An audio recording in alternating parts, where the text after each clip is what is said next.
बातें करते हम खेतों की और उसके रखवाली की। हम बीजों की बातें करते उत्तम जल संसाधन की। हम तकनीकी बातें करते फसलों के उत्पादन की। हर किसान का सपना सच हो जीवन सुखद बनाने को। गाँव-गाँव के हर आंगन का प्यारा सा ही दर्शन। कृषि दर्शन, कृषि दर्शन, कृषि दर्शन, कृषि दर्शन, कृषि दर्शन, कृषि दर्शन, कृषि दर्शन, कृषि दर्शन। किसान भाई बहन मन नमस्कार, जोहार। कृषि दर्शन कार्यक्रम में रौरमन का बहुत बहुत स्वागत है। किसान भाई बहन मन, अपन कार्यक्रम के हम आगे बढ़ाए से पहले चलू हमने देखा थी कृषि समाचार।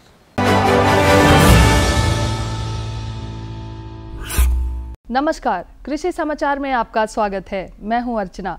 आइए देखते हैं आज कृषि समाचार में क्या है खास। प्रधानमंत्री मत्स्य संपदा योजना के तहत मिलने वाली सब्सिडी हुई दुगनी। किचन गार्डन द्वारा दे सकते हैं अपने परिवार को बेहतर पोषण। ओपन मिल समरसेबल पंप सिंचाई कार्य को करता है आसान। ग्रामीण क्षेत्रों में मछली पालन एक बेहतर आमदनी का जरिया है। राज्य में मत्स्य उत्पादक अधिक से अधिक हो, मत्स्य पालकों की आमदनी बढ़े, साथ ही राज्य के युवा मछली पालन के क्षेत्र में आए और बेहतर रोजगार पाएं, इसके लिए सरकार कई प्रकार की योजनाएं चलाती है। इसी क्रम में राज्य में अनुसूचित जाति, जनजाति और महिला मत्स्य पालकों को जो 40% की सब्सिडी दी जाती थी, उसे अब बढ़ाकर 80% कर दिया गया है। इससे राज्य के मछली पालन व्यवसाय से जुड़े लोगों का उत्साह बढ़ा है और उत्पादन भी बढ़ाने के लिए संभावना जताई जा रही है। आजकल बाजार में मिलने वाले सब्जियों एवं फलों की गुणवत्ता पर पूरी तरह से भरोसा नहीं किया जा सकता। ये जरूरी नहीं कि हम बाजार से जो फल सब्जी ले रहे हैं उसमें पूरी तरह से पोषक तत्व मौजूद हों। इसलिए आज कृषि विशेषज्ञ सलाह देते हैं अपने घर के पीछे की खाली जमीन पर पोषण वाटिका या किचन गार्डन लगाने की। इस वाटिका में आप अपने मनपसंद फल और सब्जियां लगा सकते हैं और अपने परिवार को उचित पोषण प्रदान कर सकते हैं। किसान भाइयों, यदि आप इस समय अरहर की फसल लगाना चाहते हैं तो बेहतर पैदावार के लिए कृषि विशेषज्ञों द्वारा अनुशंसित बहार, चमत्कार और माघी नामक अरहर के उन्नत प्रभेदों की बुआई करें। ये किस्में मौसम की वर्तमान परिस्थिति में अच्छी उपज प्रदान करने में सक्षम है। बहार, चमत्कार और माघी ये नाम है अरहर के उन्नत प्रभेदों के। ये प्रभेद कम सिंचाई अवस्था वाली होती हैं तथा 180 से 220 दिनों में तैयार हो जाती है। साथ ही ये प्रभेद मिश्रित खेती के लिए भी उपयुक्त होती है। प्रति हेक्टेयर 20 किलोग्राम की दर से बीजों की बुआई कर और उचित कृषि कार्यों को करके 15 से 25 क्विंटल तक अरहर की उपज प्राप्त की जा सकती है। ओल की फसल में एक बीमारी लगती है, कॉलर रॉट। इस बीमारी की अवस्था में ओल जड़ के पास से पीला होकर गलने लगता है। यही सही समय पर कॉलर रॉट का नियंत्रण कर लेना चाहिए, नहीं तो फसल को नुकसान हो सकता है। इस बीमारी से बचाव के लिए एक तो जड़ के पास पानी ना जमा होने पाए, ऐसे उपाय करने चाहिए। साथ ही रिडोमिल दवा की 2.5 मिलीलीटर मात्रा 1 लीटर पानी में मिलाकर फसल पर छिड़काव करने से इस बीमारी को नियंत्रित किया जा सकता है। खेती बाड़ी में सिंचाई कार्य को आसान बनाता है ओपन मिल समरसेबल पंप। यह पंप गहरे कुओं, तालाब, नहर इत्यादि से पानी खींचकर खेतों तक आसानी से पहुंचाने में सक्षम है।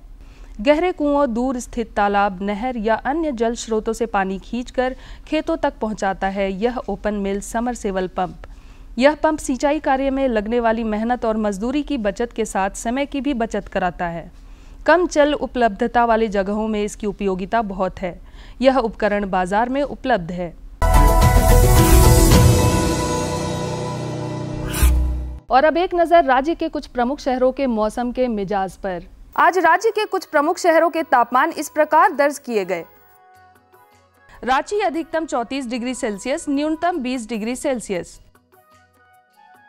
देवघर अधिकतम 37 डिग्री सेल्सियस, न्यूनतम 19 डिग्री सेल्सियस। जमशेदपुर अधिकतम 37 डिग्री सेल्सियस, न्यूनतम 22 डिग्री सेल्सियस। मेदिनीनगर अधिकतम 35 डिग्री सेल्सियस, न्यूनतम 20 डिग्री सेल्सियस। धनबाद अधिकतम 37 डिग्री सेल्सियस, न्यूनतम 19 डिग्री सेल्सियस। और अब मंडी भाव में अनाजों के वर्तमान भाव जानने के लिए चलते हैं हमारे सहयोगी सागर के पास। धन्यवाद अर्चना। दर्शकों, मंडी भाव की जानकारी देने के लिए आज हम आ पहुंचे हैं पंडरा बाजार समिति। आज के मंडी भाव में क्या कुछ है खास, आइए देखते हैं। दर्शकों, सबसे पहले हम लेंगे प्याज। प्याज का न्यूनतम कीमत है 1450 रुपये प्रति क्विंटल से लेकर 1650 रुपये। आलू की बात करें तो आलू का न्यूनतम कीमत है 1325 रुपये प्रति क्विंटल से लेकर 1425 रुपये प्रति क्विंटल। चना की बात करें तो चना का न्यूनतम कीमत है 5200 रुपये प्रति क्विंटल से लेकर 5800 रुपये प्रति क्विंटल। आखिरी में हम देखेंगे चना दाल को। चना दाल का न्यूनतम कीमत है 5900 रुपये प्रति क्विंटल से लेकर 6300 रुपये प्रति क्विंटल। आज के मंडी भाव में इतना ही खास था। आइए अब आपको सीधे लिए चलते हैं स्टूडियो। कृषि समाचार में आज इतना ही। कोरोना संक्रमण पूरी तरह समाप्त हो सके, इसके लिए ज़रूरी है हम सभी को कोरोना गाइडलाइन का पालन करें। और जो किसान भाई अभी तक टीका नहीं लिए हैं वे टीका जल्दी लगवा लें। अगले अंक में फिर मुलाकात होगी कुछ ताज़ा तरीन खबरों के साथ। तब तक के लिए दीजिए इजाज़त। नमस्कार, जोहार। किसान भाई बहन मन, कृषि समाचार में रोरमन तकनीक कर बारे में, उपकरण कर बारे में, मौसम कर हाल कर बारे में, मंडी भाव कर बारे में और कृषि संबंधी नवा जानकारी मिल लगी। एखन बेरा हो जा है एक छोटा सा विराम के। हम विराम के बाद घूर के आवा थी और रोरमन के जानकारी देवा थी।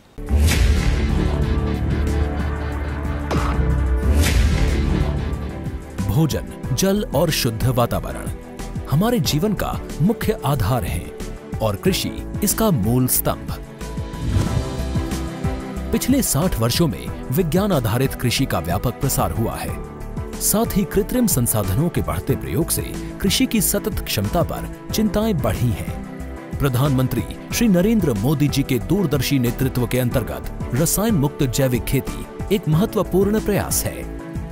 रसायन मुक्त जैविक खेती को बढ़ावा देने के लिए 5 वर्ष पूर्व सरकार ने परंपरागत कृषि विकास योजना तथा उत्तर पूर्व भारत में जैविक मूल्य श्रृंखला योजनाएं आरंभ की।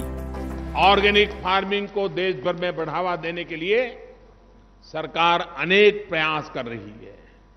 इसके लिए परंपरागत कृषि विकास योजना के तहत काम किया जा रहा है। न सिर्फ ऑर्गेनिक फार्मिंग को बल दिया जा रहा है, बल्कि उसके लिए वैल्यू एडिशन और मार्केट की व्यवस्था भी की जा रही है। भारत सरकार एवं किसानों के सम्मिलित प्रयासों से आज देश के लगभग 36 लाख किसान 38 लाख हेक्टेयर क्षेत्र में जैविक खेती कर रहे हैं।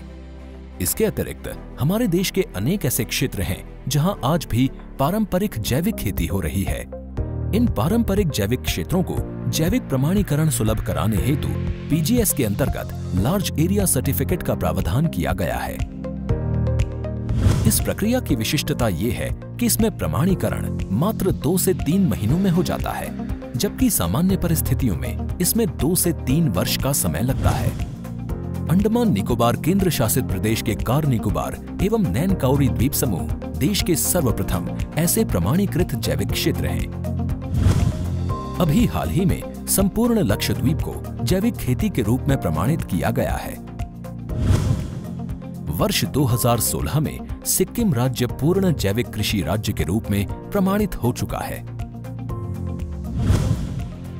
सुदूर उत्तर में हिमालय श्रृंखला के बीच स्थित लद्दाख ने भी पूर्ण जैविक के लक्ष्य की ओर बढ़ना शुरू कर दिया है। जैविक उत्पादों को बाजार सुलभ कराने तथा किसानों की उपभोक्ताओं तक पहुंच बनाने के लिए एक समर्पित जैविक खेती पोर्टल भी बनाया गया है। जैविक खेती पोर्टल के जानकारी मंच और विपणन मंच के माध्यम से किसानों को उच्च गुणवत्ता उत्पादन तथा बाजार उपलब्ध कराया जा रहा है।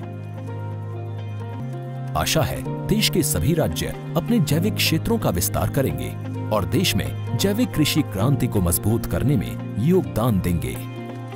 जैविक उत्पादों की देश और विदेशों में बढ़ती मांग तथा जैविक उत्पादों का बढ़ता बाजार, किसानों की उपभोक्ताओं तक पहुंच तथा जैविक एफपीओ द्वारा जैविक कृषि व्यापार में भागीदारी हमारे किसानों को अपनी आय बढ़ाने का अवसर दे रहा है।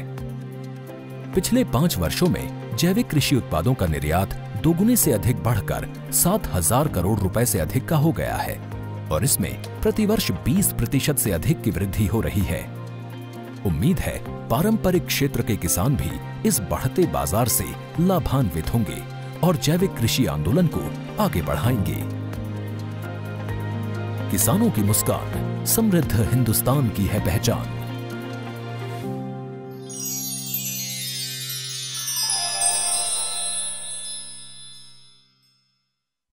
विराम के बाद रौरमन के एक बार फिर से स्वागत है। तो चलो अपन कार्यक्रम के हम आगे बढ़ाती जानकारी को। आज का जो जानकारी है ये किसान भाई बहन मन ले बहुत सुंदर है कि खरीफ धान में उर्वरक प्रबंधन कर बारे में ये तो रौरम बहुत बढ़िया से जानिला कि धान कर खेती हो या कोई भी खेती हो ओकर में उर्वरक कर बहुत जरूरी होवेला है नहीं। तो कहे कर मतलब है कि बहुत किसान भाई बहन मन मतलब जानकारी नहीं रहेला और उर्वरक कहीं कम हो जाला कहीं बेसी हो जा तो उकर से खेत के नुकसान होला। तो नुकसान से बचे के है तो चलू हम रौरमन के पिक्चर कर माध्यम से एकर जानकारी दिवा थी। धान हमारे यहाँ मक्का के बाद सबसे अधिक उगाई जाने वाली फसल है। किसान धान की खेती करते हैं। खरीफ सीजन की मुख्य फसल धान लगभग सभी जगहों पर होती है। धान की खेती की शुरुआत नर्सरी से होती है, इसीलिए बीजों का अच्छा होना जरूरी है। इसके साथ ही कृषि विशेषज्ञ कहते हैं कि खरीफ धान की फसल में उर्वरक प्रबंधन बेहद अहम प्रक्रिया है। अगर उर्वरकों की सही मात्रा में सही समय पर उनका उपयोग किया जाए तो फसल अच्छी हो सकती है। इसके लिए जरूरी यह भी है कि बुआई से पहले बीज और खेत का उपचार कर लेना चाहिए। नमस्कार, कार्यक्रम कृषि दर्शन में आप सभी का बहुत बहुत स्वागत है। किसान भाइयों, हमारा देश भारत एक कृषि प्रधान देश है और यहाँ पर धान की खेती एक वृहद पैमाने पर की जाती है और धान यहाँ के मुख्य फसलों की श्रेणी में आता है। अभी खरीफ का मौसम चल रहा है और आप सभी अपने खेतों में धान की खेती कर रहे होंगे। ऐसे में उर्वरक का प्रबंधन सही तरीके से करना बेहद आवश्यक है। इसी कड़ी में आज हम उपस्थित हैं बिरसा कृषि विश्वविद्यालय में और आज हम जानेंगे खरीफ धान में उर्वरक प्रबंधन किस प्रकार से करें। इस विषय पर जानकारी देने के लिए हमारे साथ जुड़ रहे हैं डॉक्टर शंकर कुमार सिंह। सर, बहुत बहुत स्वागत है आपका हमारे इस कार्यक्रम में। नमस्कार सर। सबसे पहले तो हम आपसे यही जानना चाहेंगे कि अभी जो भी किसान भाई खरीफ धान की खेती कर रहे हैं वो कौन कौन से उर्वरक का इस्तेमाल करें। देखिए, मेन रूप से जो उर्वरक है, रासायनिक उर्वरक में नाइट्रोजन, फॉस्फेट और पोटास 3 मुख्य है जिसको प्राइमरी हम कहते हैं उर्वरक है। इसको डालना जरूरी है। लेकिन धान में जब प्रबंधन की बात करते हैं तो हमें ध्यान देना होगा यहाँ का मिट्टी, यहाँ का पानी और सबसे बड़ी कि धान की कौन सी वैरायटी ले रहे हैं और ज़मीन की दशा कैसी है। अगर ऊंची ज़मीन में कर रहे हैं जिसको टाण ज़मीन कहते हैं तो उसमें खाद की कम मात्रा की आवश्यकता होती है। वैसे टाण ज़मीन में हम जो यूरिया देते हैं वो नाइट्रोजन 40 किलो, फॉस्फेट 20 किलो और पोटास 20 किलो। जानकार कहते हैं कि अमूमन रबी की तुलना में खरीफ का क्षेत्रफल अधिक रहता है और उसी मान से उत्पादन भी अधिक होना चाहिए, लेकिन प्रबंधन के अभाव में ऐसा हो नहीं पाता है। कृषि जानकार कहते हैं कि धान एक ऐसी फसल है जिसमें नाइट्रोजन की कम से कम 1-2 टॉप ड्रेसिंग करनी चाहिए। नाइट्रोजन के रूप में अमोनियम सल्फेट दिया गया हो तो भरे खेत में भी यदि दे दिया जाए तो पूरा लाभ प्राप्त किया जा सकता है। हम गोबर की खाद, जैविक और जीवाणु खाद का प्रयोग अपने खेतों में, फसलों में जरूर करें। जब तक हम इंटीग्रेटेड रूप से फर्टिलाइज़र का, खादों का प्रयोग नहीं करेंगे तब तक मनचाहा हमें उत्पादन नहीं मिलेगा। और मिट्टी का दशा, खाली रासायनिक खाद का अगर हम प्रयोग करेंगे, रासायनिक खाद का, तो दिन प्रतिदिन खेत की जो स्थिति है वो खराब होगी। इसलिए हमें अपने खेतों में इंटीग्रेटेड न्यूट्रिएंट मैनेजमेंट का व्यवहार करना चाहिए। अगर हम मध्यम ज़मीन का, तो मध्यम ज़मीन में 80 किलो नाइट्रोजन, 40 किलो फॉस्फेट और 30 किलो पोटास का प्रयोग करना चाहिए। अगर हम निचली ज़मीन की बात करें तो निचली ज़मीन में 120 किलो नाइट्रोजन, 60 किलो फॉस्फेट और 90 किलो हमको पोटास की आवश्यकता पड़ेगी। ये हुआ हाइब्रिड धान के लिए जो निचली ज़मीन में लगाते हैं। तो वैरायटी हमको देखना कि कौन सी वैरायटी ले रहे हैं, कम दिन का ले रहे हैं, मध्यम दिन का ले रहे हैं या लंबी अवधि का ले रहे हैं। उसके अनुसार हम फसलों के अनुसार और किस्मों के अनुसार अपने खेतों में खादों का प्रयोग करेंगे। अमोनियम सल्फेट के अभाव में यूरिया उपयोग, वो भी पानी से भरे खेत, ऐसे ही होगा जैसे फूटे घड़े में पानी। इसीलिए आवश्यक होता है कि यूरिया किस तरह दिया जाए, इसके बारे में पूरी जानकारी रखें। जानकार कहते हैं कि यूरिया डालने से पहले यथासंभव यदि पानी खेत से खाली कर दिया जाए तो यह अधिक असरदार होता है।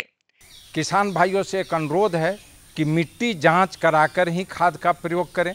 आपकी खेत में पोषक तत्वों की क्या स्थिति है, उसके अनुसार खादों का प्रयोग करें। अगर आप हाइब्रिड ले रहे हैं तो ज़्यादा पैदावार देता है, ज़्यादा खाद माइनिंग करता है, इसलिए हाइब्रिड में आपको 120 किलो, 60 किलो और 90 किलो वहाँ पोटास की आवश्यकता ज़्यादा पड़ती है, इसलिए पोटास की मात्रा हम लोग हाइब्रिड धान में बढ़ा देते हैं। अब रही बात कि खाद कैसे दें, तो खाद देने का जो तरीका है, फॉस्फेट और पोटास की पूरी मात्रा खेत की जुताई के पहले हम खेतों में डाल करके जुताई कर देंगे कि पूरी अच्छी तरीके से मिक्स हो जाए मिट्टी में। इसके बाद नाइट्रोजन हम 3 बराबर भागों में, बचे हुए आधा मात्रा हम दे देंगे नाइट्रोजन उसी समय जब खेत की तैयारी है। बचे हुए नाइट्रोजन की जो मात्रा है वो 3 बराबर भागों में बांट करके देंगे। तो इस तरह से हम खाद का व्यवहार अपने खेतों में करेंगे। और जैविक और जीवाणु खाद, ये 2 महत्वपूर्ण है, उसको हम अपने खेतों में व्यवहार जरूर करेंगे। जीवाणु खाद में जैसे पीएसबी है, एजेटोबैक्टर है, इसका 500 ग्राम प्रति हेक्टेयर की मात्रा से अपने खेतों में व्यवहार करना चाहिए। देने का तरीका है कि बिचड़ा को उखाड़ लें और ताज़ा गोबर में जीवाणु खाद को घोल करके उसमें जड़ को डुबा आधा घंटा रखते हैं। आधा घंटा के बाद बिचड़ा का रोपाई कर देते हैं। तो इससे हमको अतिरिक्त नाइट्रोजन देने की आवश्यकता नहीं होगी। करीब 30 से 35 किलो नाइट्रोजन प्रति हेक्टेयर फसलों को मिलेगा। जानकार ये भी कहते हैं कि धान की फसल में जिंक की कमी के लक्ष्य वर्तमान की ही नहीं बल्कि एक सदी की समस्या है, लेकिन उपचार उतना ही सरल है। बुआई के समय यदि जिंक सल्फेट 25 किलो प्रति हेक्टेयर का उपयोग किया जाए तो रोपाई के 40 से 50 दिनों के बाद परिणाम अच्छे मिल सकते हैं। जब भी खाद का व्यवहार करें तो उसके पहले मिट्टी का जांच कर लें और उसके अनुसार ही अपने खेतों में और दूसरी फसल के अनुसार खादों का व्यवहार करें। और कौन सी वैरायटी ले रहे हैं ये बहुत ज़रूरी है, उसके अनुसार ही खादों का व्यवहार करना चाहिए। तो किसान भाइयों, आज के इस अंक में आपने जाना खरीफ धान में उर्वरक प्रबंधन के बारे में। मैं आशा करती हूँ हमारे विशेषज्ञ द्वारा दी गई जानकारी से आप अवश्य ही लाभान्वित होंगे और ज़्यादा से ज़्यादा मुनाफा प्राप्त करेंगे। सर, आप हमारे इस कार्यक्रम में आए इसके लिए आपका बहुत बहुत धन्यवाद। नमस्कार। धन्यवाद। तो देखो ये जानकारी मिल गया। अब रौरे मनकर फसल तो बहुत सुंदर हुई और मुनाफा भी बहुत सुंदर हुई है नहीं। तो चलिए अपन कार्यक्रम के हम आगे बढ़ा थी दूसर जानकारी को, और दूसर जानकारी वो भी बहुत सुंदर है कि बटन मशरूम वैज्ञानिक खेती। आज हम आ पहुँचे हैं भारतीय कृषि अनुसंधान केंद्र प्लांटू। हमारे साथ हैं कृषि वैज्ञानिक डॉक्टर ए.के. झा। आइए इनसे हम जानते हैं बटन मशरूम की वैज्ञानिक तरीके से खेती किस प्रकार की जाए। जैसा कि अभी हम लोग चर्चा करेंगे कि बटन मशरूम की वैज्ञानिक खेती कैसे करेंगे।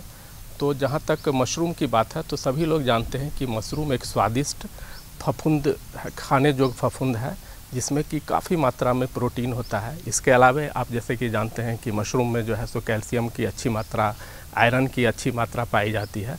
और सबसे इम्पोर्टेंट चीज़ है कि कोई भी वेजिटेरियन डाइट है जिसमें कि आपको विटामिन डी नहीं मिलेगा, और इसमें विटामिन डी भी प्रचुर मात्रा में पाया जाता है। इसके अलावा विटामिन बी का कई सारा विटामिन बी कम है जो कि मशरूम में पाया जाता है। अब जहाँ तक मशरूम की खेती की बात है तो मौसम के हिसाब से, तापमान के हिसाब से अलग अलग समय में अलग अलग मशरूम की खेती होती है। जैसा कि अभी हम लोग बटन मशरूम का चर्चा करेंगे तो बटन मशरूम के लिए 15 से 18 डिग्री का तापमान आवश्यक है। तो और इसके अलावे अगर गर्मी में हम जैसा कि पहले भी बात किए हैं कि गर्मी में जो है सो हम दुधिया मशरूम है उसका खेती करते हैं। और जनरली झारखंड में जो मौसम है 20 से 30 डिग्री का तापमान हमेशा रहता है और 7 से 8 महीना हम लोग डिंगरी मशरूम की खेती करते हैं। बटन मशरूम का जहाँ तक जो बात कर रहे थे कि 14 से 18 डिग्री का जो तापमान है, ये तापमान हमें जाड़े के मौसम में ही मिल सकता है और इसको किसान भाई बहुत आसानी से अपने घर में भी इसकी खेती कर सकते हैं। अब जहाँ तक है कि बटन मशरूम की खेती कैसे करेंगे, तो बटन मशरूम की खेती के लिए 2 विधि है, एक लंबी विधि है और एक शॉर्ट विधि है। लंबी विधि जो है ये किसान भाई केवल जाड़ा में कर सकते हैं। अभी जाड़ा का मौसम आने वाला है, ये खेती आप नवंबर से लेकर के और फरवरी मार्च तक इसकी खेती फरवरी तक आप कर सकते हैं।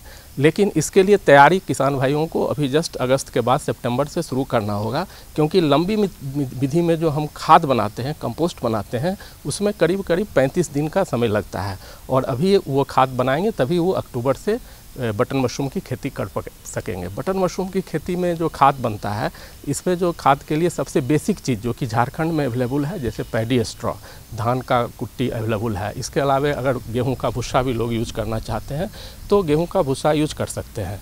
इसमें जो है सो कंपोस्ट बनाने के लिए एक निश्चित मात्रा सभी पदार्थ का है। जैसे कि हम अगर कंपोस्ट लेते हैं बनाने में, अगर धान का कुट्टी लेते हैं 300 से 400 ग्राम या गेहूं का भूसा लेते हैं 300 से 400 केजी, तो उस हिसाब से 300 से 400 केजी के हिसाब से आपको 2-4 खाद देने की ज़रूरत है, खाद इसमें मिलाने की ज़रूरत है। जैसे कि calcium ammonium nitrate, calcium ammonium nitrate जो है 400 केजी पैडी स्ट्रॉ के लिए जो है सो 9 केजी लेते हैं। यूरिया जो है सो 3 केजी लेते हैं। एमओपी जो है वो भी 3 केजी लेते हैं और एसएसपी जो कि मार्केट में उपलब्ध है वो भी 3 केजी लेते हैं। इसको बनाने में और भी कुछ चीज़ लगते हैं, जैसे कि जिप्सम है, जिप्सम भी हम लोग 30 केजी करीब जिप्सम यूज करते हैं। व्हीट ब्रान का भी मात्रा इसमें मिलाना चाहिए। अगर 400 केजी अगर आपको कंपोस्ट बनाना है तो करीब 15 केजी व्हीट ब्रान भी इसमें लगता है और 5 से 10 केजी मोलासेस का भी यूज कर सकते हैं। अब इसको बनाने के लिए क्या है, लंबी विधि में जो है सो पहले हम जो भी आप सबस्ट्रेट ले रहे हैं, जो कि मेन आपका धान का कुट्टी होगा चाहे गेहूं का भूसा होगा, इसको 2 दिन तक करीब 48 घंटा तक पानी में भिगो लेते हैं ताकि वो उसमें नमी आ जाए और थोड़ा सॉफ्ट हो जाए। उसके बाद जो है जितना भी हम सामान बताए, जो भी पदार्थ बताए, उसको मिलाते हैं। केवल कैल्शियम सल्फेट को, जिप्सम को छोड़ करके उसको मिला करके और तब हम जो है सो हिप बनाते हैं, ढेर बनाते हैं। वो ढेर जो है सो करीब 5 फीट ऊंचा होना चाहिए और 5 फीट चौड़ा होना चाहिए। लंबाई आपके मात्रा के हिसाब से है। अगर आप मान लीजिए कि 10 क्विंटल बनाते हैं तो थोड़ा लंबा हो जाएगा, 4 क्विंटल बनाते हैं तो थोड़ा छोटा हो, लंबाई थोड़ा कम होगा। और उस हिप को आज जैसे हम बनाए, आज हिप को बनाए तो हिप बनाने के बाद जो है सो 6ठा दिन में पलटाई शुरू करते हैं। पहली पलटाई जो है उसका 6ठवें दिन में करते हैं। 6ठे दिन में क्या करते हैं कि ऊपर वाला जो पोर्शन है उसको नीचे लेते हैं, बीच वाले पोर्शन को ऊपर ले जाते हैं और नीचे वाले पोर्शन को बीच में लेते हैं। इस तरह से हम ढेर को फिर से उसको लगाते हैं 6ठे दिन। फिर दूसरा पलटाई जो है सो 10वें दिन करते हैं, उसमें भी इसी क्रम को हम लोग मेंटेन करते हैं। फिर तीसरा पलटाई जो है 13वें दिन, फिर अगला पलटाई 16, 19, 22, 25 और 28 दिन तक हम पलटते रहते हैं ताकि जो हमारा खाद है वो अच्छी तरह सड़ पाए। उसमें पास्चुराइजेशन जो है, इतना करने के बाद 70 डिग्री सेंटीग्रेड तक पास्चुराइजेशन टेम्परेचर उसमें मेंटेन हो जाता है। आप अगर थर्मामीटर लगा के देखेंगे तो 62 से 70 डिग्री टेम्परेचर मेंटेन होगा और ये पास्चुराइजेशन के लिए ज़रूरी है ताकि उसमें अन्न कीड़े हों, अन्न फंगस हो तो वो मर पाएंगे और आपका कंपोस्ट तैयार होगा। फिर क्या करेंगे, 28 दिन के बाद उसको फैला देंगे, ज़मीन पर थोड़ा छोड़ देंगे, थोड़ा फैला के रखेंगे। लेकिन उसमें देखेंगे कि किसी तरह का अमोनिया गैस जैसा गंध नहीं हो। जैसे कि आप गाय के पास जाएंगे, जैसे वो मूत्र गाय जहाँ पर करते हैं तो आपको एक गैस टाइप का, अमोनिया गैस टाइप का गंध आएगा। उस तरह से इस कंपोस्ट में कोई गंध नहीं होना चाहिए। अगर उस कंपोस्ट में इस तरह का गंध है तो 1-2 दिन और उसको खुला छोड़ देते हैं। फिर आप किसी बेविस्टीन से चाहे और कोई दवा से थोड़ा ट्रीट करके आप बैग बनाते हैं। अब बैग बनाना सबसे इम्पोर्टेंट है। बैग बनाने के लिए हम लोग एक रेशियो मेंटेन करते हैं। कंपोस्ट में भी जो है सो हम लोग एक नाइट्रोजन, कंपोस्ट में जो हम इतना खाद बताए आपको कि मिलाना है इस रेशियो में, इसका मुख्य कारण है कि हम लोग उसमें नाइट्रोजन की मात्रा, नाइट्रोजन देने का कोशिश करते हैं। और नाइट्रोजन का रेशियो कंपोस्ट बनाने के बाद आप अगर चेक करेंगे तो नाइट्रोजन का जो रेशियो है 1.6 1% से लेकर के 2% तक होना चाहिए लंबी विधि में। ये अति आवश्यक है, इसीलिए ये प्रोटोकॉल को हम लोग मेंटेन करते हैं। फिर जब हम बैग बनाते हैं तो बैग बनाने के लिए 10 किलो का बटन मशरूम के लिए बैग बनाते हैं। पीपी बैग आप ले लेंगे और थोड़ो स्पॉनिंग, बटन मशरूम में जो आपका बीज है उस बीज को पूरी तरह से मिला करके तब 10 केजी का बैग बना करके और उसको कमरे में रखते हैं। इसमें बीज की मात्रा बहुत कम लगता है, बटन मशरूम में 1% से भी कम लगता है। जैसे ऑयस्टर मशरूम आप बनाते हैं तो 10 से 15% बीज की ज़रूरत होती है सबस्ट्रेट के हिसाब से, लेकिन इसमें 1% से कम होता है। अब दूसरा है कि जब हम बैग बना लिए तो उसको कमरे में रखना है। कमरे में रखने के लिए कमरे की सफाई जो है सो बैग रखने से 1 सप्ताह पहले अवश्य कर लेना चाहिए। पहले से अगर उसमें किसी तरह का कीड़ा हो या किसी तरह का फफूंद हो तो इसके लिए कमरे को अच्छी तरह से धो लेते हैं और धोते हैं और फॉर्मेलिन से पूरे कमरे का में छिड़काव कर देते हैं और 2-3 दिन तक उसको बंद रखते हैं। तो देखो आज रौरे मन कर 2 जानकारी दही और दोनों जानकारी हम सोचा थी कि बहुत सुंदर लागलक है नहीं, तो अपन विचार रौरे मन पत्र कर माध्यम से जरूर देव। पत्र कर माध्यम से देना है तो पता तो लिखे पड़ी, तो पता के लिखूँ। पता है कार्यक्रम कृषि दर्शन द्वारा केंद्र निदेशक दूरदर्शन केंद्र रातू रोड रांची और पिन कोड संख्या जरूर लिखब है नहीं। पिन कोड संख्या है 834001। तो रोरे मन आज इजाज़त दो मकील यह दिना और यह बेरा नवा जानकारी के साथ और उपस्थित हुआ। तब तक इजाज़त दो, नमस्कार, जोहार। हम बीजों की बातें करते उत्तम जल संसाधन की, हम तकनीकी बातें करते फसलों के उत्पादन की। हर किसान का सपना सच हो जीवन सुखद बनाने को, गाँव-गाँव के हर आंगन का प्यारा सा ये दर्शन। कृषि दर्शन, कृषि दर्शन, कृषि दर्शन, कृषि दर्शन, कृषि दर्शन, कृषि दर्शन, कृषि दर्शन, कृषि दर्शन।